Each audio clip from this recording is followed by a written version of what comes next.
क्षण कर्म चेतन बंधकारु, कर्म के अवसान का कह कर स्वरूप यथार्थ जग का, जो किया उपकार है उसके लिए जिन वाणी माँ को वंदना शत बार है, वंदना शत बार है, वंदना शत बार है।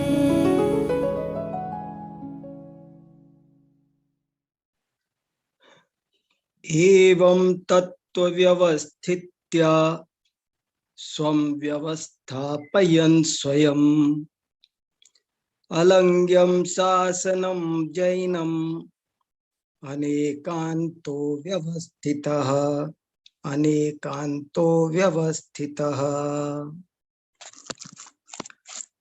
हम सब आचार्य समंत भद्र स्वामी द्वारा रचित आप्त मीमांसा का अध्ययन कर रहे हैं, जिसका केंद्रीय प्रतिपाद्य स्यादवाद है।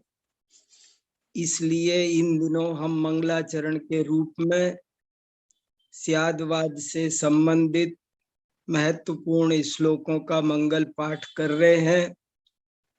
उसमें से आज जो मैंने मंगलाचरण के रूप में श्लोक पढ़ा है, उसे आज से 1000 वर्ष पहले आचार्य अमृत चंद्र स्वामी ने समय सार की टीका आत्मख्याति में समय सार कलश के रूप में 263 नंबर पर लिखा है। समय सार कलश 263 263 आत्मख्याति टीका में ये आया है और बहुत ही अच्छा इसका अर्थ है। ये बहुत बढ़िया बढ़िया मंगलाचरण है।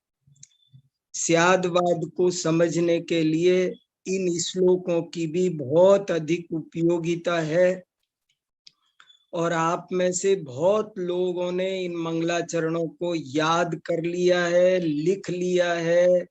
ये जानकर मैं बहुत प्रसन्न हूँ, मेरा बहुत उत्साह बढ़ा है। आप लोग इतना मन लगा करके पढ़ रहे हैं, ये देखकर मेरे को बहुत आनंद हो रहा है। कई लोगों ने मुझे मंगलाचरण लिख लिख करके भेजे हैं। जागृति जी ने लिखकर भेजा है, शशि जी ने लिखकर भेजा है और किसी ने एक ने मुझको कंठस्थ करके क्लिप भेजी है। तो मैंने कहा ये तो कमाल है। इसका मतलब है हमारी कक्षा ठीक से चल रही है, लोग बहुत आनंद ले रहे हैं, बहुत आनंद से पढ़ रहे हैं। ये सब बहुत प्रसन्नता की बात है। तो देखो, आज मैंने जो मंगलाचरण का श्लोक पढ़ा है वो भी बहुत सुंदर है। उसका अर्थ बताता हूँ, फिर हम आप्त मीमांसा की जो चर्चा हमारी चल रही है उसे आगे बढ़ाएंगे। क्या कहा? एवं तत्व व्यवस्थित्या, इस प्रकार स्यादवाद तत्व को भली भांति स्थापित करता है और स्वयं को भी भली भांति स्थापित करता है। जिनेंद्र भगवान का ये स्यादवाद शासन ये अलंघ्य है। इसे किसी भी तरह से इसका कोई लंघन उल्लंघन नहीं कर सकता है और इसकी सदा जय हो, ऐसा इसका बहुत सुंदर अर्थ है। मैं आपको एक बार फिर से अब श्लोक अर्थ जानने के बाद श्लोक पढ़ो तो थोड़ा और ज्यादा आनंद आ जाता है।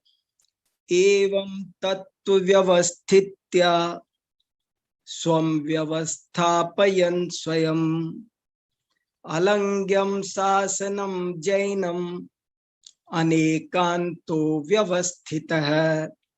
अनेकांत एक बहुत ही व्यवस्थित सिद्धांत है। दुनिया में कहीं व्यवस्था है या नहीं है, पर अनेकांत शासन एकदम सुव्यवस्थित है। लोग कहाँ ये संसार में व्यवस्थाएं खोजने लगोगे तो निराश होगे। संसार के बारे में तो आचार्यों ने लिखा है कि ये मनुष्य कितनी भी व्यवस्था बना ले, लेकिन ये दुनिया रहेगी जंगल राज ही। इसको संसार को अटवी कहा है, निर्जन अटवी के समान है। यहाँ वास्तव में कोई भी मनुष्यकृत व्यवस्था, मनुष्य ने व्यवस्था के लिए विद्यालय, औषधालय, न्यायालय, जाने कितने आलय बनाए, मगर वे कारगर होते बहुत दिखाई देते नहीं है। तो वास्तव में अनेकांतवाद एक बहुत ही व्यवस्थित, सुव्यवस्थित सिद्धांत है। वो स्वयं को भी व्यवस्थापित सिद्ध करता है और तत्व को भी, प्रत्येक कथन को भी व्यवस्थित रूप से स्थापित करता है। ऐसा अनेकांत शासन जिनेंद्र भगवान का है और वो अलंघ्य है। ये पंक्तियां बहुत महत्वपूर्ण है। अलंघ्यम शासनम जैनम अनेकांतो व्यवस्थितः। कितनी सुंदर पंक्तियां हैं, बहुत गहरी पंक्तियां हैं। देखो, और भी बहुत लोगों के बहुत सारे मेरे पास प्रश्न आ रहे हैं। कल हमने जो चर्चा की उससे थोड़ी सी लोगों में एक आंदोलन जैसा खड़ा हुआ है और बहुत लोग बहुत तरह के मुझे वाक्य भेज रहे हैं। इस पर कैसे घटेगा, इस पर कैसे घटेगा, इसका क्या करें, उसका क्या करें, ये कैसे होगा, ये तो सब गड़बड़ हो जाएगा, ये कहीं छल है क्या, ये तो कोरा पांडित्य प्रदर्शन है। ऐसे ऐसे कई तरह की बातें आ रही है। लेकिन मैं आपको विश्वास दिलाता हूं कि मैं बहुत शांति से सबकी बातों पर खूब विचार कर रहा हूं। मैं इस समय और कुछ नहीं कर रहा हूं, यही विषय निरंतर पढ़ रहा हूं, इसी विषय पर निरंतर सोच रहा हूं और बहुत गहराई से सोच रहा हूं। और आपको लग रहा होगा, लेकिन मेरा आप सबसे ये बहुत अच्छे से कहना है कि आप इस पर थोड़ा शांति से, गंभीरता से चिंतन करो। हम तो स्यादवाद का स्वरूप समझने बैठे हैं। देखो, स्यादवाद नहीं समझा तो क्या क्या दिक्कत आएगी वो बाद की बात, लेकिन स्यादवाद सिद्धांत का क्या स्वरूप है कभी इतने विस्तार से चर्चा हुई नहीं है। हम लोग 10 मिनट 15 मिनट गोष्ठी में अनेकांत स्यादवाद पर एक दिन बोल लेते हैं। अब जो हम लगातार 50 कारिका हो चुकी हमारी, और अनेकांतवाद स्यादवाद, हम जिस तरह से उसकी गहराई में जा रहे हैं वो एक बहुत महत्वपूर्ण विषय है। कितने ही लोग ये सोच रहे हैं कि ऐसे तो नहीं घटाना चाहिए। अब कोई कह रहा है कि आपने कल ये घटा दिया कि अभव्य को भी सम्यक दर्शन की प्राप्ति हो सकती है। लेकिन बोले, अगर कोई आपसे यही प्रश्न पूछता कि अभव्य को निश्चय सम्यक दर्शन की प्राप्ति हो सकती है कि नहीं, उसको करण लब्धि पूर्वक शुद्धोपयोग की प्राप्ति हो सकती है कि नहीं, तब आप क्या करते? तब तो आप फंस जाते ना। मैंने कहा, हम क्यों फंस जाते? अभव्य नाम निक्षेप के अभव्य को क्या नहीं हो सकता, मुझे बताओ। जिसका नाम अभव्य है उसे आप करण लब्धि भी करवाओ, आत्मानुभूति भी कराओ, निश्चय सम्यक दर्शन, उसे मोक्ष में भी ले जाओ ना ठाठ से। कहाँ दिक्कत आ रही है, मुझे बताओ। ऐसे कई तरह के मेरे पास प्रश्न आ रहे हैं। कोई कह रहा है, साहब कोई आपसे पूछे स्त्री को मोक्ष मिल सकता है क्या? मैंने कहा, इसको तुम नहीं लगा पा रहे। अभी क्या सब जीवों को हो सकता है ये लिखा है कि नहीं आगम में? और सुनो, देखो अभव्य को हो सकता है कि ऐसे भी, ऐसे का है ना, सब जीवों को मोक्ष प्राप्त हो सकता है, सब में अभव्य आया कि नहीं आया, तो इस अपेक्षा से हो जाएगा। अरे स्त्री को अगले भावी नैगम्य से हो जाएगा, क्या क्या दिक्कत क्या है? देखो स्यादवाद का हमको स्वरूप समझना है। कोई तो कह रहा है आप ऐसे घटाओगे ना तो सब गड़बड़ हो जाएगा, लोग छल ग्रहण करेंगे। मैंने कहा नहीं, कुछ गड़बड़ नहीं हो रहा है, कुछ, हाँ कुछ भी घटाओ ना, क्या दिक्कत है, उसे उसे भी घटाओ ना, भावी नैगम नय से हो सकता है ना। कोई के नपुंसक को हो सकता है, नपुंसक को केवल ज्ञान हो सकता है। अरे भविष्य में अगली पर्याय में हो सकता है, वो अगले पर्याय में पुरुष बनकर केवल ज्ञान प्राप्त कर सकता है ना, कहाँ दिक्कत आ रही है? और देखो ये कोई व्यवस्था बिगाड़ी नहीं जा रही है, कुछ कुछ खरा, ये हम लोग अभी कोई उपदेश की व्यवस्था नहीं चल रही है, यहाँ तो स्यादवाद का स्वरूप समझाया जा रहा है। आप देखो टॉपिक को घुमाना मत, अरे साहब इन्होंने तो अभव्य को सम्यक दर्शन करा दिया, ये तो स्त्री को मोक्ष मानते हैं, ये तो कल को कोई मेरे बारे में ये प्रचारित करे कि वो तो स्त्री को मोक्ष भी सिद्ध करते हैं, वो तो नपुंसक, तो ये उसकी अज्ञानता कही जाएगी।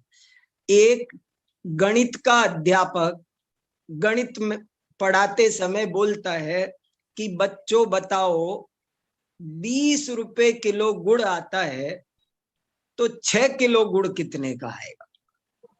तो एक बच्चा खड़ा होकर बोला, गुरुजी गुड़ तो 50 रुपए किलो आता है, 20 रुपए किलो नहीं आता, आपका सवाल गलत है, मेरा 100 किलो गुड़ का ठेका ले लो आप, मैं खरीदता हूं, मुझे दिलवा दो 100 किलो गुड़, 20 रुपए किलो गुड़। तो गुरुजी बोले बेटा ये बनिए की दुकान नहीं है, यहाँ गुड़ नहीं बिक रहा है, ये गणित की कक्षा है और यहाँ तो गणित पढ़ाई जा रही है और इसमें ऐसे ही बिकेगा, और मेरी मर्जी होगी तो मैं 2 रुपए किलो बेचूंगा, मेरी मर्जी होगी तो 30 रुपए, मेरी मर्जी होगी 100 रुपए किलो। अरे यहाँ गणित पढ़ाई जा रही है ना भाई साहब, हमको हमको मैं आप सब से बहुत अच्छे मन से सोचने को कह रहा हूं, आप सोचो। देखो अगर आप स्यात् पद नहीं लगाएंगे, देखो ये इंपॉर्टेंट बात सुनना आप, यदि आप स्यात् पद नहीं लगाएंगे तो उस कथन में सर्वथा लगा हुआ होगा, और सर्वथा विष है, विष, भयंकर विष है। इसलिए हमें चीजों को बहुत अच्छे से समझना जरूरी है। देखो आपको सबको ये चीजें घटाना आ जाए, अपनी कल जो चर्चा चली मैं उन पर फिर आपको थोड़ा थोड़ा घटा के बताता हूं, आप सोचो, तसल्ली से सोचो, और देखो कुछ बात बिगड़ नहीं रही है बल्कि मजबूत हो रही है। मेरा ये पॉइंट और सुनना शैलेश जी, कि जब हम ये कहते हैं कि वस्तु परद्रव्य क्षेत्र काल भाव से नास्ती है, तो नास्ती है का क्या मतलब है? वो वस्तु खत्म हो गई? अरे उसका अस्तित्व बल्कि मजबूत हो गया उसका। जब हम अकेले कहते कि स्वद्रव्य क्षेत्र काल भाव से अस्थि है, उसके साथ हमने ये भी बोल दिया कि परद्रव्य क्षेत्र काल भाव से नास्ती है, तो इससे व्यवस्था बिगड़ी या और अच्छी हुई? इससे उल्टा वो उसका वस्तु का अस्तित्व बल्कि मजबूत हुआ। अभी जैसे कल प्रश्न आया कि साहब स्यादवाद असत्य है, स्यादवाद कोई के स्यादवाद झूठ है, मैंने कहा इसमें क्या दिक्कत है? विरोधी की दृष्टि से गलत है, इस अपेक्षा से, वो पूर्व पक्ष की अपेक्षा से गलत है। सुनना, मेरी ये लाइन याद रखना, स्यादवाद गलत है, पूर्व पक्ष की अपेक्षा गलत है। तो क्या गलत हो गया? अरे बात वही रही भाई साहब, स्यादवाद सही है, इस बात को ही मेरे इस कथन ने पुष्ट किया। समझ में आई बात? मैं कह रहा हूं स्यादवाद सही है। अब कोई पूछे पूर्व पक्ष की अपेक्षा, तो मैं कहूं नहीं, वो तो सही है, स्यादवाद तो सही है, वो तो गलत हो ही नहीं सकता। तो आप स्यादवाद को कमजोर कर रहे हो, बल्कि आपको ताल ठोक के, जैसे आप उत्तर पक्ष में ये बोलते हो कि स्यादवाद सही है, ऐसे ही आपको ताल ठोक कर ये भी बोलना जरूरी है कि पूर्व पक्ष की अपेक्षा वो गलत है। तब ना बात मजबूत होगी। बात मजबूत, देखो स्यादवाद का मतलब ही ये है भाई साहब, नहीं तो स्यादवाद नहीं बचता है। मैं खूब माथा लगा रहा हूं। स्यादवाद का सौंदर्य, अगर अपन ये कह दें ऐसे थोड़ी, सिद्धांतों में तो वही चलेगा, फिर तो आपने स्यादवाद का जो चमत्कार था, स्यादवाद का सौंदर्य था, वो खत्म ही कर दिया। ऐसे थोड़ी होता है।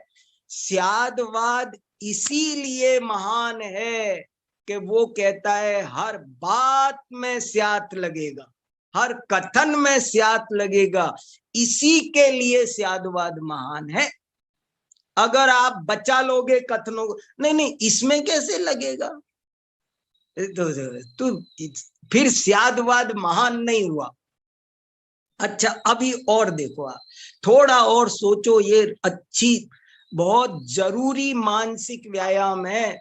लोग स्यादवाद को जानते नहीं है। न्याय शास्त्र पढ़ना तो बहुत दूर की बात, ये समझना बहुत अनिवार्य विषय है। मैं कितना चिंतन करता हूं ये मैं जान रहा हूं, और केवली भगवान जान रहे हैं। मैं स्वप्न में भी यही चलता है मेरे, अभी यही चल रहा है बहुत, और बहुत शांति से समझने की कोशिश कर रहा हूं। और आप लोग आराम से सब बात को, मैं सबकी बात का खूब प्रसन्न हो रहा हूं, स्वागत कर रहा हूं, खूब आनंद से कहो। लेकिन स्यादवाद क्या है ये तो मुझे तो कहना पड़ेगा और आपको समझना पड़ेगा। इसमें कोई गड़बड़ चलने वाली, मैं जब तक मेरी समझ में नहीं आएगी मैं गलत बात नहीं कहूंगा। मैं नहीं कहूंगा कि कोई बात चल जाएगी, ऐसे नहीं चल। मैं तो यही समझा हूं, हर कथन में स्यात लगा हुआ होना चाहिए, तभी वो कथन सत्य है, और यदि नहीं लगा हुआ होगा तो वो कथन असत्य है। चलिए एक और आपको बहुत इंपॉर्टेंट बात बताता हूं, सीखने का मौका है। देखो जितने प्रैक्टिकल करोगे ना, प्रैक्टिकल बहुत करने चाहिए, प्रैक्टिकल करने से हमारी थ्योरी मजबूत होगी। देखें तो सही हम कहीं अटक रहे हैं क्या। और मैंने कितने तरीके, अब जैसे नई नई विधियां निकली ना, क्या इसको ऐसे घटाएंगे, इसको ऐसे, ये इस यहाँ नैगम ने लगेगा, यहाँ नाम निक्षेप लगेगा, यहाँ ये लगेगा, यहाँ स्थापना लगेगा, तो चीजें घट रही ना। अभी देखो एक और बताता हूं आप, कल एक प्रश्न आया कि सिद्ध भगवान निराकुल है। सिद्ध भगवान, सोचना आप सब सोचो, ठंडे दिमाग से सोचो बिल्कुल। सिद्ध भगवान निराकुल हैं, इसमें स्यात लगाना चाहिए, अवश्य लगाना चाहिए। नहीं लगाएंगे तो क्या होगा कि सर्वथा लग जाएगा। नहीं लगाएंगे तो क्या होगा, सुनना बहुत तसल्ली से, मन को एकाग्र करना जरा 2 मिनट। मान लो मैं आपके सामने एक बात रख रहा हूं, सिद्ध भगवान सर्वथा निराकुल है। चलो अपन मैं आपकी बात, जैसे कुछ साथी मुझे मैसेज भेज रहे हैं कि ऐसी चीजों में साहब स्यात मत लगाओ, आप सब गड़बड़ हो जाएगा। सिद्ध, तो मैं जरा उनकी बात मान के देखता हूं। सिद्ध भगवान में, सिद्ध भगवान निराकुल हैं, इसमें अपन स्यात नहीं लगाते हैं। भैया सिद्ध भगवान तो निराकुल ही है, उसमें क्या लगाना। चलो आपकी बात मान लेते हैं। तो क्या बनेगा फिर ये वाक्य के सिद्ध भगवान सर्वथा निराकुल, ये बनेगा। अब ये बनेगा तो इसका मीनिंग जानते हो आप क्या होता है? सिद्ध भगवान सर्वथा निराकुल हैं, यदि ऐसा माना जाएगा तो सिद्ध भगवान भूत निगम की अपेक्षा भी निराकुल मानने पड़ेंगे। सर्वथा कह रहे हो ना, अब सर्वथा ही है, अब गड़बड़ मत करना। अब कोई अपेक्षा ऐसी मत निकालना जिसमें उनकी आकुलता। आज महावीर भगवान सिद्ध भगवान है ना, तो वो जब शेर की पर्याय में थे, महावीर मारीच की पर्याय में थे, तब भी उन्हें निराकुल मानना पड़ेगा। सिद्ध आपने तो सर्वथा लगा दिया। अब सर्वथा का मतलब है हर अपेक्षा से, सर्वथा माने सर्व अपेक्षाओं से, सर्व प्रकार से सिद्ध भगवान निराकुल है।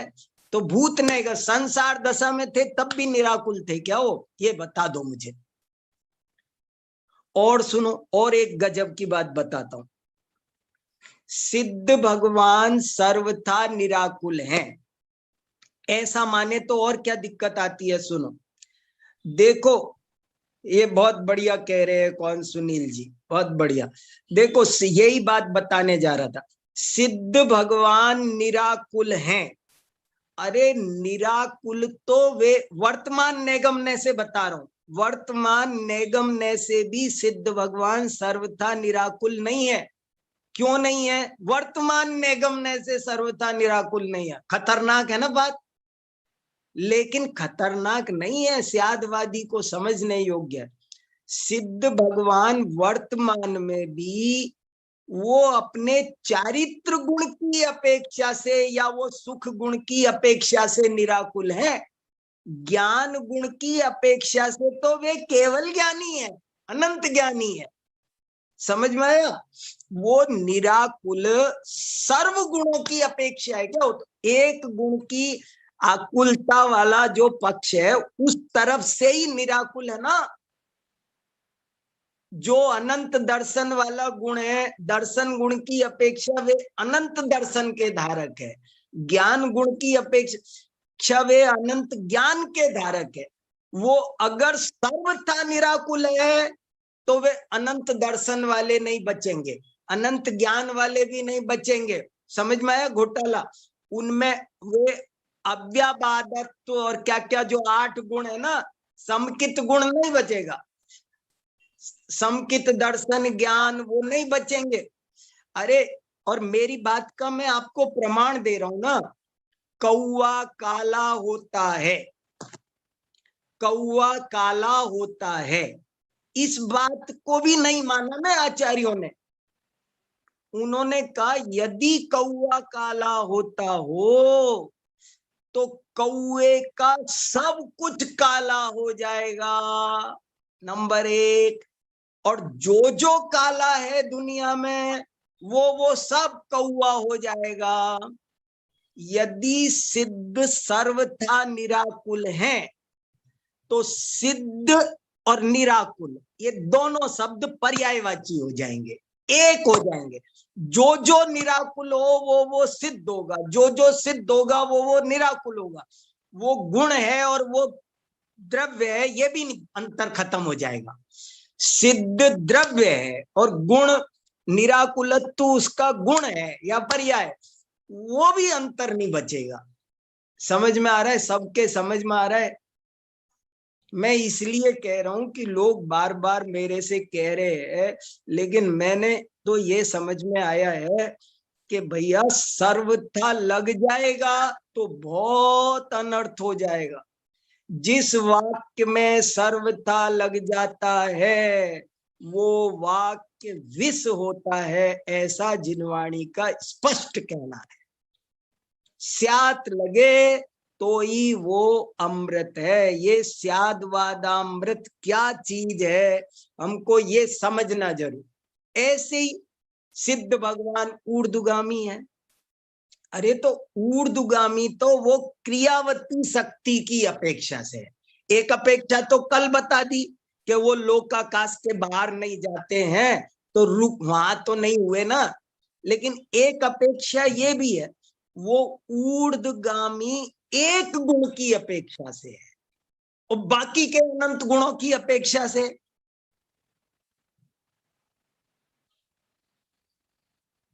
वहां तो अलग अलग है ना। तो सिद्ध सर्वथा ऊर्ध्वगामी है, ये कैसे बोल सकते हो आप? आप किसी भी वाक्य में सर्वथा नहीं लगा सकते, और लगाओगे तो वो वाक्य जिनवाणी का नहीं होगा। मेरी समझ में तो ये आ रहा है। आप लोग सोचो, अच्छे से सोचो और कहते रहो। ना मैं कहने में संकोच करूंगा, ना आप कहने में संकोच करना। अब आज मैंने कह दिया तो कोई चुप मत हो जाना, मुझे बराबर भेजना मेरी बात कि नहीं ये गलत है, गलत है। ऐसे मैसेज अभी मेरे पास आने चाहिए, ताकि मुझे खुराक मिलेगी। मैं सोचूंगा, अच्छे से सोचूंगा, कोई दिक्कत आने वाली नहीं है। ये बहुत सुंदर एवं देखो कितना अच्छा श्लोक आज आपको सुनाया मैंने। एवं तत्व व्यवस्थित्या स्वम व्यवस्थापयन स्वयं अलंग्यम शासनम जैनम अनेकांतो व्यवस्थितः। अनेकांत तत्व को भी व्यवस्थित करता है और स्वयं को भी व्यवस्थित करता है। वो एक अलंग जिन शासन है, वो अत्यंत व्यवस्थित है, सुव्यवस्थित है। बताओ इसमें कहाँ दिक्कत आ रही है? कितना बढ़िया है। चलो अब हम आप्त मीमांसा की एक कारिका पढ़ते हैं। आप्त मीमांसा की कल हमने 51 नंबर की कारिका पढ़ी। उसको पढ़ते हुए 52 नंबर की कारिका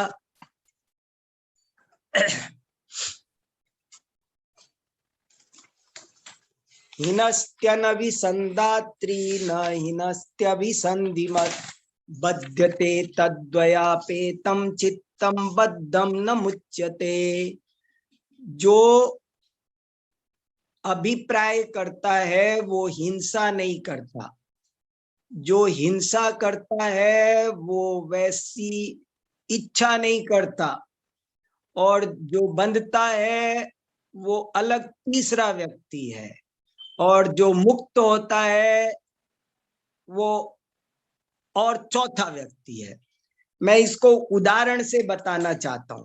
समझ लो रमेश ने सोचा कि मुझे सुरेश को मारना है। उदाहरण दे रहा हूं आपको। रमेश सुरेश को मारना चाहता है, तो जिस रमेश ने सोचा कि मुझे सुरेश को मारना है, वो तो मारेगा नहीं क्योंकि वो नष्ट हो गया। अब जो सुरेश को मारने गया वो अलग है। फिर जिसको कर्म बंधे या जिसको पुलिस ने आके पकड़ा वो अलग है, और फिर जो जेल में रहने के बाद छूटा वो अलग है। चार क्षणिकवाद को मानने से ये घोर अव्यवस्था फैल जाएगी। ये तो मोटी मोटी चार बात है, लेकिन वो तो क्षणिकवाद में तो हर क्षण में सब कुछ बदल जाता है। इसलिए कोई भी व्यवस्था नहीं बनेगी, ऐसा ये 51 नंबर की कारिका का कहना था। ये कारिकाएं हैं 51 नंबर की कारिका। अब अपन 52 नंबर की कारिका देखते हैं। बहुत अच्छी कारिका है। क्या कह रही है? ये प्रकरण बहुत बढ़िया है, और अभी 2-3 दिन बहुत बढ़िया द्रव्य गुण पर्याय की बहुत महत्वपूर्ण चर्चा आने वाली है। देखो, अहेतुकत्वात् नाशस्य हिंसा हेतुर्न हिंसकः चित्त संतति नाशश्च मोक्षो नाष्टांग हेतुकः। एकदम अपरिचित जैसा विषय लगता होगा ना बहुत लोगों को, तो साधारण जनता को ये चीजें है ही नहीं सामने, लेकिन ये अमृत है। बहुत अच्छी अच्छी कारिकाएं हैं। देखो क्या कह रहे, क्या रहे महाराज, देखो तो सही। आचार्य देव क्या कहना चाहते हैं, उपयोग लगाओ भाई। अहेतुकत्वात् नासस्य, नाश अहेतुक होने के कारण बौद्ध दर्शन ऐसा मानता है कि जो नाश होता है वो अहेतुक है, उसका कोई हेतु नहीं है। कोई भी चीज नष्ट होती है तो उसका कोई कारण नहीं होता है, वो तो अपने आप नष्ट हो जाती है। क्यों मानते हैं वो ऐसा? क्योंकि उनका सिद्धांत है क्षण भंगवाद, क्षणिकवादी है ना वे। तो वे ऐसा कहते हैं कि कोई भी चीज नष्ट हो जाती है तो क्यों नष्ट हो जाती है? तो कहते नाश का कोई हेतु नहीं होता, नाश तो अपने आप हो जाता है। वस्तु का स्वभाव ही है पल पल नष्ट होना, नष्ट होने के लिए कोई कारण नहीं चाहिए। नष्ट तो अपने आप। देखो बौद्ध की फिलॉसफी आपको बता रहा हूं। बौद्ध क्या कहते हैं कि व्यय के लिए, जिसको हम व्यय बोलते हैं, हम लोग उत्पाद व्यय बोलते हैं ना, वो कहते हैं व्यय के लिए कोई हेतु नहीं चाहिए, उत्पाद का हेतु होता है। फिर से बहुत इंपॉर्टेंट बात है, आज चर्चा पूरी होगी नहीं है पर बहुत महत्वपूर्ण बात है। वे कहते हैं उत्पाद का कारण होता है, व्यय का कारण नहीं होता। व्यय तो अपने आप हो जाता है। जैसे किसी ने घड़ा फोड़ा, जैसे मान लो डंडा मार के घड़ा तोड़ा, तो कहते जो घट का नाश हुआ है ना, ये घट का नाश तो अहेतुक है। वो उस डंडे ने घड़े को नहीं फोड़ा है बल्कि कपाल को उत्पन्न किया है। समझना जरा, वे उत्पाद का कारण मानते हैं, व्यय का कारण नहीं मानते। वो कहते घड़ा टूटा तो टूटने का कारण डंडा नहीं है, लेकिन वो जो कपाल उत्पन्न हुए वो कपाल का कारण है डंडा। व्यय का हेतु नहीं मानते हैं, व्यय को अहेतुक मानते हैं और उत्पाद को सहेतुक मानते हैं। ये बौद्ध फिलॉसफी है। तो वो कहते हैं देखो, अहेतुकत्वात् नासस्य हिंसा हेतुर्न हिंसकः। हे बौद्धो, तुम्हारे अनुसार नाश अहेतुक है, इसलिए जो व्यक्ति हिंसा का हेतु होगा वो हिंसक नहीं कहला सकता। आपके यहाँ हिंसक की कंसेप्ट ही नहीं बनती है। रमेश ने सुरेश को मारा, लेकिन आपके यहाँ तो कोई रमेश किसी सुरेश को मार ही नहीं सकता, क्योंकि मरना तो वस्तु का धर्म है। आपके हिसाब से हर पल मर रहा है वो तो देखो, वो तो अपने आप मर ही रहा है, वो उसको मारने वाला कोई। देखो गजब की बात, क्या कैसे लोग, हम में भी कोई ऐसा भ्रम ना पल रहा हो। उत्पाद व्यय का क्या स्वरूप है द्रव्य पर्याय के साथ में, ये द्रव्य गुण पर्याय का सूक्ष्म विषय है कि नाश, हे बौद्धो, नाश अहेतुक होने के कारण आपकी फिलॉसफी के अनुसार जो व्यक्ति हिंसा का हेतु है वो हिंसक नहीं कहा जा सकता। उसे आप हिंसक हैं ऐसा नहीं कह सकते, क्योंकि हिंस वो तो नष्ट तो अपने आप। किसी ने चींटी मार दी, किसी बच्चे ने चींटी मारी, किसी ने मच्छर मार, किसी ने कुछ मारा, तो आप उसको हिंसक मत कहना। क्यों? क्योंकि मारना, नष्ट होना, ये तो अहेतुक है आपके हिसाब से। अहेतुकत्वात् नासस्य हिंसा हेतुर्न हिंसकः चित्त संतति नासश्च मोक्षो नाष्टांग हेतुक। यदि ऐसा माना जाए कि नाश अहेतुक है तो आपके यहाँ जो चित्त संतति का नाश माना गया है बौद्ध कहते हैं कि ये चित्त संतति संसार का कारण है, दुख का कारण है, यही जन्म मरण का कारण है। उनके यहाँ संसार का मूल कारण है चित्त संतति। और उन वे उपदेश देते हैं अपने भक्तों को कि इस चित्त संतति को नष्ट करो, हमारा मनुष्य जीवन इसीलिए है, धर्म इसी का ना। आपके यहाँ धर्म का अर्थ होता है चित्त संतति का नाश करना। तो बोले आप जब एक तरफ तो कहते हो नाश अहेतुक है, और दूसरी तरफ अपने भक्तों को रात और दिन उपदेश दे रहे हो कि चित्त संतति का नाश करो, फिर तो कोई नाश का हेतु बचेगा नहीं। और नाश और उत्पाद तो अविनाभावी है, एक ही है। इसलिए यदि कोई नाश का हेतु नहीं बचेगा तो वास्तव में उत्पाद का हेतु भी नहीं बचेगा। मोक्ष भी अष्टांग हेतुक मोक्ष भी सिद्ध नहीं होगा। वे मोक्ष के 8 अंग मानते हैं, मोक्ष के लिए उपदेश देते हैं वो सम्यक दृष्टि। मैंने आपसे कहा था ना कि वे भी सम्यक दर्शन मानते हैं। मोक्ष उनके यहाँ क्या उपदेश देते हैं, वो कहते हैं देखो भैया, अगर आपको मोक्ष चाहिए तो 8 चीजें जुटाओ। क्या 8 चीजें हैं?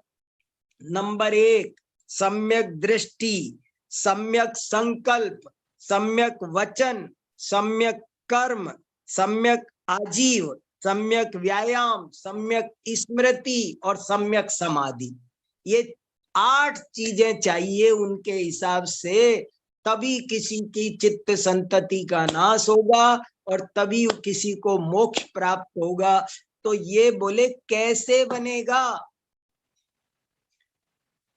सोचने की बात है। फिर से कारिका लगाते हैं, बहुत खास बात है, चिंतन करने को समय देना पड़ेगा आपको। अहेतुकत्वात् नाशस्य हिंसा हेतुर्न हिंसकः।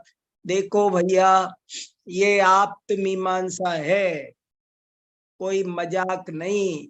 इसको पढ़ने वाले पढ़ाने वाले सब बहुत दुर्लभ हो गए हैं।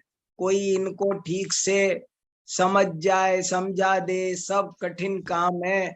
हम मेहनत कर रहे हैं, आप भी थोड़ा थोड़ा इन चीजों को, ये असली तत्व ज्ञान को प्राप्त करने के लिए ये मोटे मोटे प्रयोजनभूत मुद्दे हैं ये, जो कहीं हमारे अंदर में गड़बड़ रूप में बहुत नुकसान पहुंचा रहे होते हैं।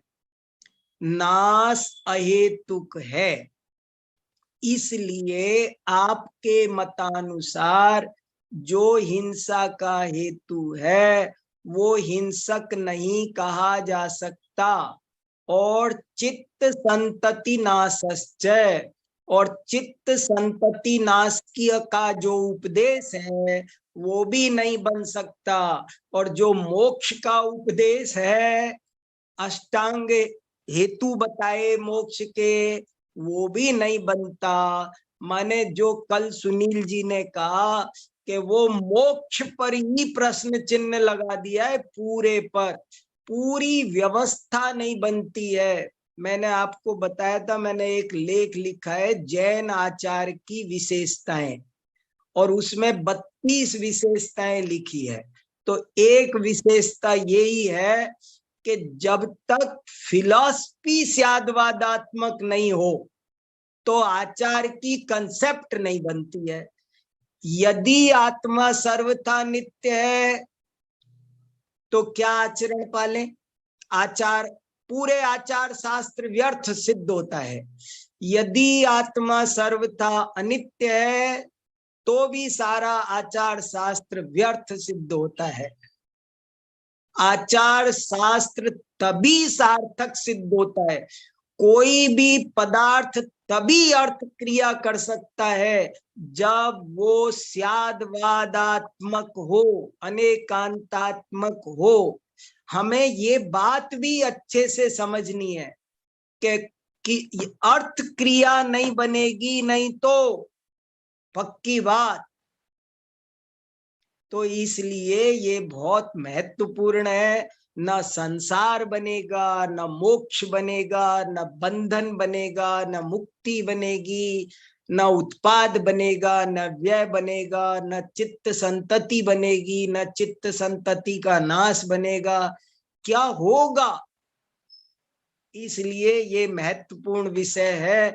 अब आप लोग कहो कुछ अच्छी अच्छी बातें मुझे। संदेश जी देखो भैया, अच्छे से चर्चा करो, चिंता की कोई बात नहीं है, अपन को अच्छे से समझना है। हम सब यहाँ समझने बैठे हैं जी। मुझे जो समझ में आया वो ये समझ में आया कि यदि हम स्यादवाद को सब जगह नहीं घटा सके, नहीं मान सके, तो स्यादवाद का तो महत्व ही खत्म हो गया। फिर तो स्यादवाद बचा कहाँ? हम जरा जरा सी चीजों में ऐसे घबराने लगेंगे कि इस पे तो नहीं लगा। अरे आप स्यात नहीं लगाओगे तो सर्व। और मेरा ये उदाहरण याद रखना, कौआ काला, सिद्ध भगवान निराकुल हो। यदि सिद्ध भगवान सर्वथा निराकुल हो तो उनके अनंत गुण सिद्ध नहीं होंगे। क्या होगा? क्या व्यवस्था कहाँ बनेगी? और ऐसा स्यादवाद लगाकर हम व्यवस्था बिगाड़ नहीं रहे हैं। ये और एक आज नया पॉइंट आया है। आज ये पहली बार कहा लग रहा है मैंने कि हम ये जो कर रहे हैं, ऐसा करके कोई सोचेगा ये तो व्यवस्था बिगाड़ रहे। बिगाड़ नहीं रहे, इससे उल्टी व्यवस्था बन रही है। देखो, किसी ने मेरे से पूछा अभी क्या है, तो मैंने कहा दिन है। फिर उसने पूछा रात है क्या, तो मैंने कहा वो भी हो सकती है। तो ये हुई व्यवस्था बिगाड़ना।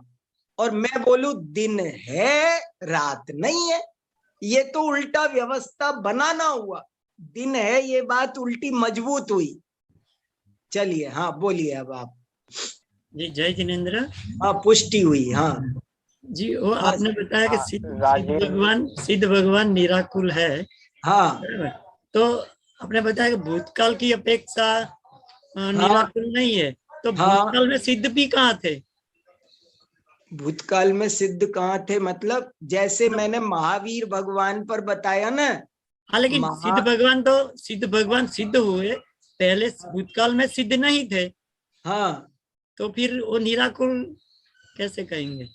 नहीं, वो जो आज सिद्ध हैं वे ही भूतकाल में जो कुछ थे, भूतकाल की अपेक्षा से, भूत नैगम न की, मैं नई अपेक्षाएं नहीं लगा रहा, ये तो बिल्कुल क्लियर कट अपेक्षाएं हैं आगम की। जी जी। जबकि आगम में हमको इजाजत दी है और नई नई अपेक्षाएं लगाने की। लेकिन मैं तो अभी तो वही अपेक्षाएं हैं, भूत नैगम न की अपेक्षा सिद्ध भगवान संसारी हैं या नहीं? बराबर है। बस, तो उस अपेक्षा वे आकुलित सिद्ध हो गए। ठीक है, ठीक है, धन्यवाद। कुछ अनर्थ नहीं हो रहा है। और गणित वाला गुण वाला उदाहरण भी याद रखना। आप ऐसा मत समझना कि मैं कोई सब गड़बड़ कर रहा हूँ, सब चरणान योग खराब कर रहा हूँ। हम तो स्यादवाद समझ रहे हैं भैया। हमारा टॉपिक तो देखो, टॉपिक क्या चल रहा है। हाँ वैभव जी। तो सिद्ध भगवान को निराकुल है तो सम्यक एकांत की अपेक्षा भी कर सकते हैं ना? हाँ, ऐसा कहो ना, कौन मना कर रहा है? हाँ हाँ जी जी। जब आप एक अपेक्षा बता रहे हैं तो सम्यक एकांत है। सम्यक एकांत के साथ ही तो अनेकांत बन रहा है। ये तो हम निरंतर चर्चा कर रहे हैं। जी जी जी, जी। बिल्कुल सही है। पंडित साहब जी बोलिए। जैसे हम लोग जो बात कर रहे हैं, ये तो कथन की पद्धति है, बट वस्तु का स्वभाव तो जैसा है वैसा ही है। हाँ बिल्कुल सही, वेरी गुड। वस्तु के स्वभाव में कैसे हम स्वायत्तवाद घटित करेंगे, क्योंकि स्वभाव तो जैसा है वैसा है। अब शक्कर को कड़वा केगा तो कैसे कहेगा? शक्कर कड़वी होती है। ये कथन सिद्ध भगवान का ऊर्ध्वगमन स्वभाव से ऊर्ध्वगमन है।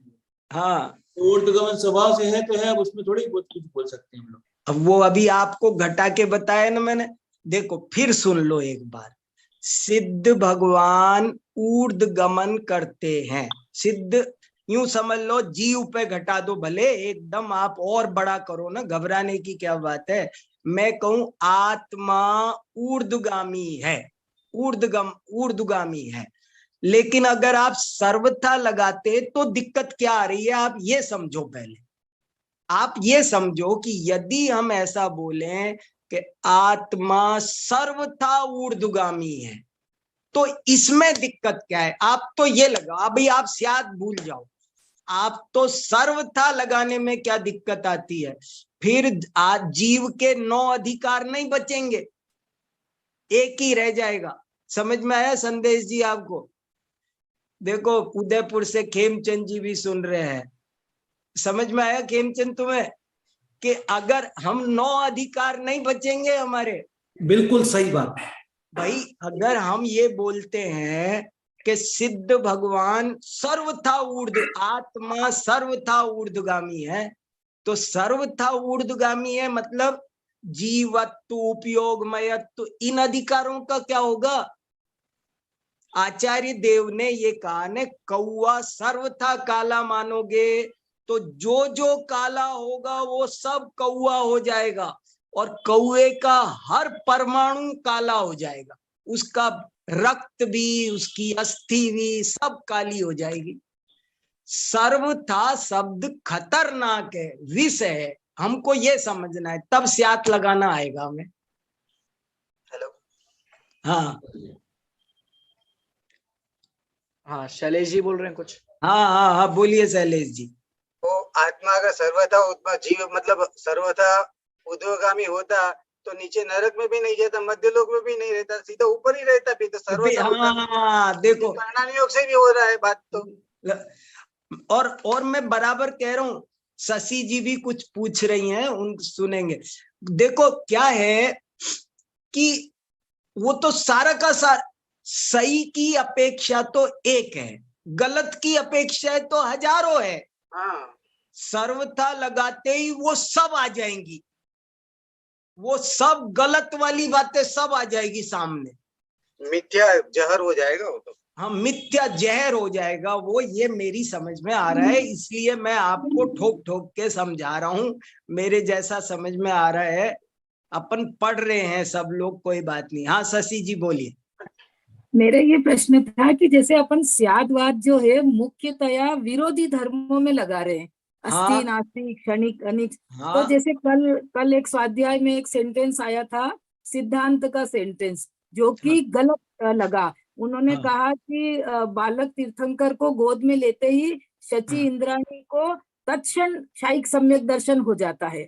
तो हाँ सिद्धांत की अपेक्षा देखा जाए तो ये वाक्य गलत है, सिद्धांत ऐसा नहीं है। तो अब इसमें अपन कैसे घटित करेंगे, क्योंकि इस प्रकार से कहीं ऐसा नहीं हो कि सिद्धांतों में छल ग्रहण हो जाए।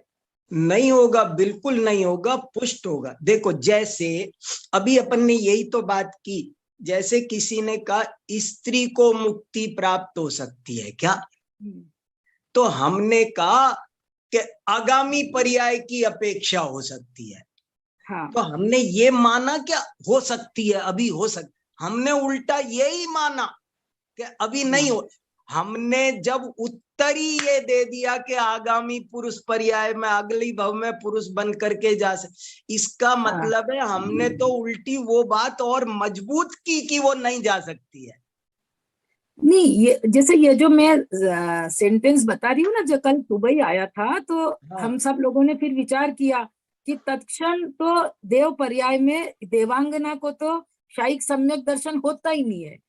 देवांगना तो मिथ्यात्व सहित ही पैदा होती है, तो उनके तो मनुष्य पर्याय में शाइक सम्यक दर्शन होगा। तो इस सेंटेंस को अपन गलत कहेंगे या स्यात लगा करके सही कर देंगे? भैया मैं सब जगह स्यात लगाऊंगा, मैंने अभी यही समझ में आ रहा है मेरे, मैं हर जगह स्यात लगाऊंगा। और कौन वाक्य क्या है, भले मैं लिखता हूँ, मेरे बहुत सारी डायरी बना रखे, कितनी अभी स्यादवाद की ये फाइल बनाई, इतनी सारी अभी बनाई है। हाँ जी। मैं हर वाक्य लिख रहा हूँ, बना रहा हूँ, घटा। मैं जैसे बच्चे होमवर्क करते हैं ऐसे होमवर्क कर रहा हूँ, हाँ, जल्दबाजी में कुछ नहीं बोलता हूँ। हाँ, एक और वाक्य और आया था। जैसे अब हम लोग क्या विचार करते हैं ना, तो जैसे उन्होंने कहा कि एक देश शुद्ध निश्चय नय से मति श्रुति ज्ञान की पर्याय जो है, एक हाँ। देश शुद्ध निश्चय नय में गर्भित है। तो वो हाँ। मैंने ऑब्जेक्शन लिया कि एक देश शुद्ध निश्चय नय में ये विकारी पर्याय कहलाती है, तो ये अशुद्ध निश्चय नय का विषय है। तो हाँ। ये जो सिद्धांत के जो कथन करने में आते हैं, इनमें स्वादवाद लगाने में कहीं कोई गड़बड़ ना हो जाए, ये कुछ मेरा भी नहीं होगी। स्यादवाद लगाने से वो आज का मंगलाचरण बहुत महत्वपूर्ण है। हाँ। अब तो मुझे और ज्यादा महत्वपूर्ण लग रहा है। स्यादवाद ही वो है जो उसे व्यवस्थित करता है। मुझे गुरुजी उदाहरण देते थे कि जैसे हमने एक तस्वीर लगाए दीवार पर, तो उसमें चारों तरफ फ्रेम कसनी पड़ेगी। अगर नहीं कसी तो टूट जाएगा शीशा, बिखर जाएगा। उस तस्वीर में जो शीशा लगा हुआ है उसे तो स्यादवाद वो चारों तरफ शीशा है। एक लक्ष्मण रेखा बनाकर एक वस्तु में बाकी की अनंत वस्तुओं की नास्ती है, तब जाके तो वो वस्तु प्रभु है। हर वस्तु प्रभु क्यों है? क्योंकि उसमें अनंत वस्तुओं की नास्ती है। अकेला स्वयं से अस्ति नहीं है, अनंत से नास्ती भी साथ में है। हाँ शैलेश जी। चित्त संतति क्या मानते हैं बौद्ध लोग? हाँ, चित्त संतति, संतति माने परंपरा, संता। उनका क्या कहना है, जैसे मैंने बोला कमल, तो कमल में मैंने वो कहते वास्तव में मैंने कै बोला था और कै बोलने वाला तो मर गया। फिर एक दूसरा वीर सागर आया, उसने मैं बोला, फिर वो मर गया। फिर एक तीसरा वीर सागर आया, उसने ले बोला, और आपने इन तीनों को जोड़ करके कमल सुन लिया। चित्त की परंपरा, वो कहते संतान। एक पर्याय मर जाती है, तत्काल उसी समय जैसे वो नीलांजना मर जाती है और दूसरी नीलांजना आ जाती है, आपको पता नहीं चलता, पर नीलांजना वही नहीं है, नीलांजना बदल गई है। ऐसे ही बौद्ध दर्शन कहता है कि शैलेश जी जो मुझे कल मिले थे इस क्लास में, वो आज नहीं मिले हैं। कल वाले शैलेश जी नष्ट हो चुके हैं, आज दूसरे हैं वो। अरे मैं तो वही हूँ यार। और आज छोड़ो, आज भी जो 4 बजे जुड़े थे वो अभी नहीं है। वो 4:01 पे नहीं रहते हैं। अच्छा, पर्याय अपेक्षा से अपन ऐसा मानते हैं। द्रव्य रूप, मुझे ये लाइन बहुत बढ़िया लगी। द्रव्य रूप करी सर्वथिर, पर जय थिर है कौन? सागर जी। हाँ जी, आवाज आ रही है? हाँ दीदी सुनाओ, दीदी सुनाओ। Very good. मैं ये बोलना चाहती हूँ हाँ दीदी। कि जो आपसे ये प्रश्न पूछा ना, हाँ। कि स्त्री को मोक्ष हो सकता है क्या? हाँ, तो इसमें 2-3 बातें हैं। हाँ कि दीदी बता। कर्णानी योग कभी द्रव्य भेद की बात नहीं करता है। हाँ, वो हमेशा भाव भेद की बात करता है। कर्णानी योग में कहीं भी उठा के तुम देख लो, हाँ, द्रव्य भेद की कभी बात नहीं करता है, भाव भेद से बात करता है। हाँ। दूसरी बात, अभी जब वो अपने में ये आता है कि तीनों वेदों से मोक्ष है, हाँ। तो अब इस कथन को कैसे लगाओगे? वाह। इसका मतलब ये है कि जब उन्होंने श्रेणी आरोहण करी थी, हाँ, कौन से वेद का उदय चल रहा था। वाह। हाँ, तो अब इससे 2-3 कंडीशन है। हाँ। वो ये है कि यदि उस समय उसका पुरुष वेद का उदय चल रहा है, तो वो पुरुष वेद की छपड़ा को रोक देगा। हाँ। वो पहले नपुंसक वेद की छपड़ा करेगा, फिर बाद में स्त्री वेद की छपड़ा करेगा, बाद में पुरुष वेद की छपड़ा करेगा। तो भूत नैगम्य से तो हम तीनों वेदों से मोक्ष कह सकते हैं। और वर्तमान नैगम्य कहो या रुजु सूत्र से कहो, तो अपगत वेदी को मोक्ष होता है, लो वेद रहित वाले को मोक्ष होता है। वेद वाले को मोक्ष होता ही नहीं है, क्योंकि वेद का उदय भी कहाँ तक रहता है, 9वें गुणस्थान के पहले भाग तक। हाँ हाँ हाँ हाँ, दूसरे भाग से अपगत वेदी हो जाता है वो। तो बहुत 3 बढ़िया। साल और 3 लोक में अपगत वेदी ही सिद्ध होते हैं, सवेदी नहीं। हाँ ख्याल आ गया? हाँ हाँ, बहुत बढ़िया बहुत बढ़िया बहुत बढ़िया। देखो क्योंकि कितना बढ़िया दीदी ने बताया। और भी किसी को कुछ समझना हो ना तो हम दीदी का नंबर दे सकते हैं। जैसे कोई पूछ रहा था ना अभी, शशि जी भी कौन पूछ रहे थे, जो भी पूछ रहे हो और क्लियर करना हो तो बात कर सकते हो। पर अपन को तो, मुझे तो ये बात बहुत स्पष्ट होती जा रही है। और आप लोग देखो कुछ और देखो संदेश जी। जी, बस सटीक बात यहाँ पर कही जा रही है। शशि जी कुछ कहना चाह रही हैं। हाँ, 1 मिनट जी।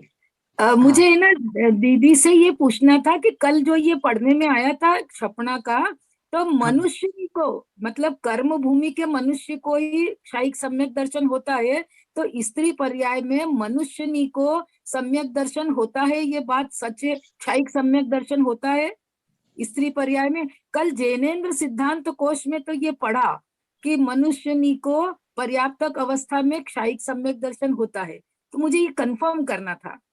भाव वेदी को नहीं, भाव उसमें वेदी ऐसा लिखा है, हो सकता है। द्रव्य वेद की अपेक्षा से ही लिखा है उसमें। नहीं, चारों द्रव्य वेद तो हो ही नहीं सकता, 3 काल में नहीं हो सकता। क्षायिक सम्यक क्यों? दर्शन, क्षायिक सम्यक देखो, दर्शन केवली के पास, जैसे सीता का जीव क्षयोपम सम्यक दृष्टि था या क्षायिक सम्यक दृष्टि? वो देखो देवों में तो गारंटी से वो देवों में तो सम्यक नहीं दृष्टि। होता है, मनुष्य सीता का पर्याय जी में। बोल रही ना आप, 1 मिनट हाँ, सुनो। सीता का जी। जी वर्तमान में सीता के जो देव हो ही वो सीता नहीं, अभी मनुष्य में जो सीता थी उससे नहीं, क्षयोपम उसको नहीं हो सम्यक सकता, था या उसको नहीं क्षायिक? हो सकता है, नहीं हो अच्छा, सकता है उसे। मतलब देखो, स्त्री पर्याय द्रव्य वेद से नहीं होगा ये? हाँ, द्रव्य वेद से नहीं होगा। और दूसरी बात ये है, जी शांति से आप सुन लो कि जी कर्म भूमि का मनुष्य वो भी पुरुष हो और केवली सुत केवली के पाद मूल में प्रारंभ करता है। अच्छा, हाँ वो तो है। इसको बोलते हैं प्रस्तापक, प्रतिष्ठापक, हाँ प्रस्तापक। हाँ। और अभी उसकी वो अब अंतर्मुहूर्त करने में लगेगा। जी छायक समय दर्शन प्राप्त करने में कार्य करने में अंतर्मुहूर्त काल लगता है। हाँ और हाँ उसके बीच में उसकी आयु पूरी हो गई, हाँ तो वो अब आपको मैं पूरा क्लियर कर दे रही हूँ जी कि कृतकृत्य वेदक तक तो उसका मरण नहीं होता है। जी ये 99% आचार्यों का मत है। हाँ, जी एक आचार्य का मत है कि कृतकृत्य वेदक में मरण होता भी है और नहीं भी होता है। अब आपको ये प्रश्न आएगा कि कृतकृत्य वेदक क्या कहलाता है? हाँ, तो जो जीव क्षयोपम सम्यक के बाद 3 करण करके अनंत अनुबंधी की संयोजना करी, फिर 3 करण करके वो सम्यक प्रकृति को मिथ्यात को सम्यक मिथ्यात प्रकृति में कन्वर्ट करेगा और सम्यक मिथ्यात प्रकृति को सम्यक प्रकृति में कन्वर्ट करेगा। और सम्यक प्रकृति का भी बहुत सारा मटेरियल तो उसका नष्ट हो गया है। वहां तक के काल को कृतकृत्य वेदक काल कहते हैं। बराबर है? अब उसमें अब 2 बातें हैं। यदि किसी को छायक पूरा करने में एक समय बाकी रह गया है तो वो विग्रह गति में ही पूरा कर लेगा। और यदि उसको अंतर्मुहूर्त बाकी रह गया है तो शरीर पर्याप्ति पूरी होने के एक समय पहले ही वो छायक समय पूरा कर लेगा। अच्छा, अब इससे हम ये सिद्ध करते हैं कि आत्मा का अनुभव करने के लिए न तन की जरूरत है, न मन की जरूरत है, न धन की जरूरत है, न जन की जरूरत है। सही बात है ना? जी जी जी हाँ जी। और कर्म भूमि का मनुष्य ही प्रारंभ करेगा और पुरुष पर द्रव्य वेद से पुरुष ही होगा, ये बात कंफर्म है? हाँ, द्रव्य वेद पुरुष ही होगा।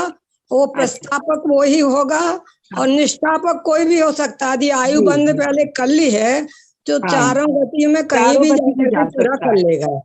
जी जी।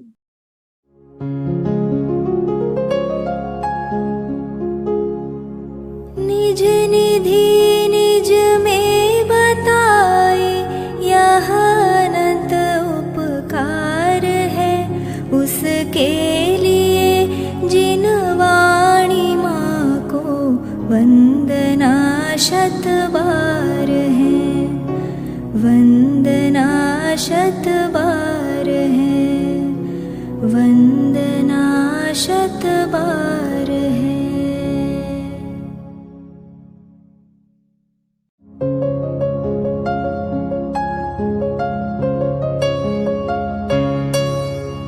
हे जिन वाणी भारती तो ही जपो दिन रैन, जो तेरी शरणा गहे सो पावे सुख चैन। जा वाणी के ज्ञान ते सूझे लोकालोक, सो वाणी मस्तक नवो सदा देत हो ढोक, सदा देत